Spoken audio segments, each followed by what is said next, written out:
Hi friends, welcome to Sweet Home Lifestyle. இன்னைக்கு நம்ம அரிசி பருப்பு சாதம் பண்ண போறோம். இது கோயம்புத்தூர் ஸ்பெஷல் சாப்பாடு.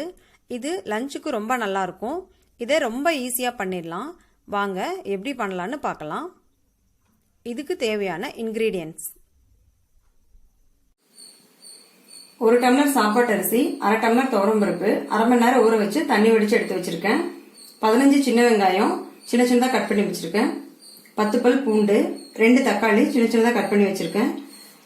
1/2 டீஸ்பூன் மஞ்சத்தூள், 1 டீஸ்பூன் சீரகம், 1/2 டீஸ்பூன் கடுகு, 2 பச்சை மிளகா, 3 வரமிளகா, கருவேப்பிலை, கொத்தமல்லி, நெய், பெருங்காயம், ஆயில்.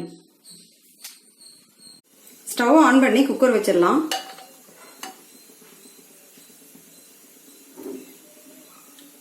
குக்கர் காஞ்சதும் 2 ஸ்பூன் எண்ணெய்,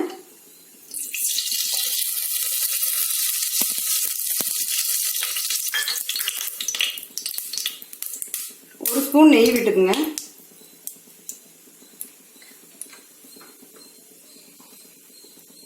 இப்போ எண்ணெய் காஞ்சிருச்சு, கடுகு போட்டுக்கலாம். இப்போ ஜீரகம் போட்டுக்கலாம்.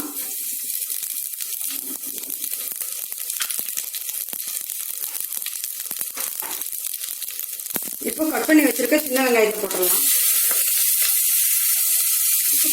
பூண்டும் போட்டுடலாம். இப்போ கலக்கி விடலாம்.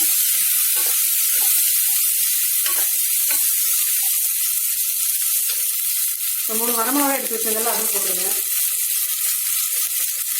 2 பச்சை மிளகாவை கட் பண்ணி போட்டுருங்க.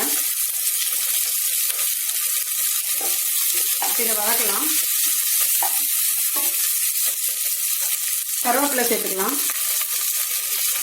இதை நல்லா வதக்குங்க. வெங்காயம் ஓரளவு வேகணும். கொஞ்சம் வதங்கட்டும். வெங்காயம் வதங்கிருச்சு, தக்காளி சேர்த்துக்கலாம்.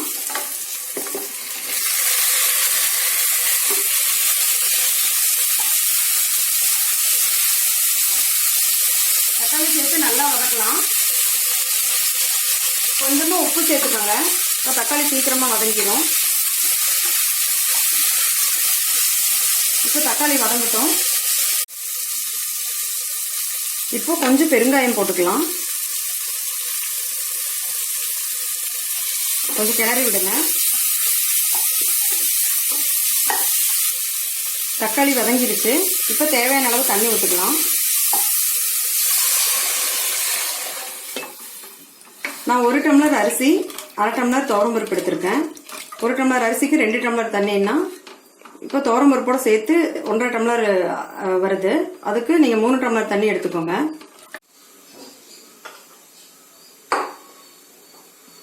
இப்போ மஞ்சத்தூள் ஆட் பண்ணிக்கலாம்.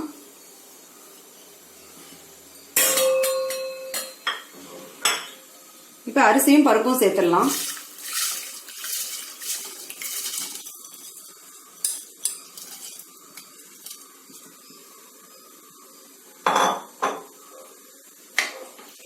இப்போ தேவையான அளவு உப்பு சேர்த்துக்கோங்க.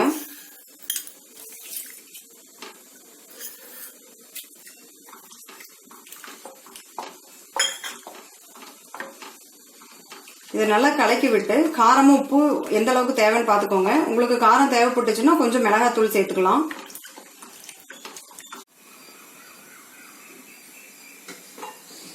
இப்போ உங்களுக்கு இன்னும் கொஞ்சம் குழஞ்ச மாதிரி வேணும்னா இனி 1 டம்ளர் தண்ணி எக்ஸ்ட்ரா விட்டு வச்சுக்கலாம். இப்போ 3 டம்ளர்ன்றது 4 டம்ளரா வச்சுக்கலாம். குழஞ்சு வந்தா இன்னும் டேஸ்ட் நல்லா இருக்கும். இப்போ நான் 3 டம்ளர் தான் விட்டுருக்கேன். இப்போ குக்கரை மூடி போட்டு மூடிடலாம்.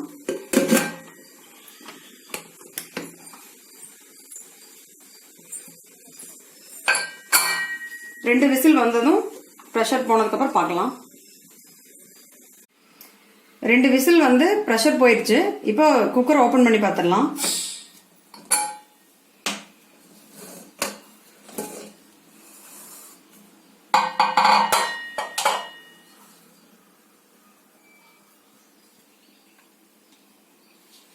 இப்போ பருப்பு சாப்பாடு ரெடி ஆயிடுச்சு. இப்போ 1 ஸ்பூன் நெய் அதுல மேல விட்டுக்கோங்க.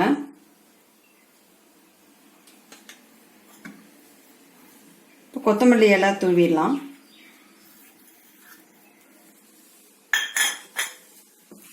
போட்டு இப்போ மிக்ஸ் பண்ணி விடுங்க.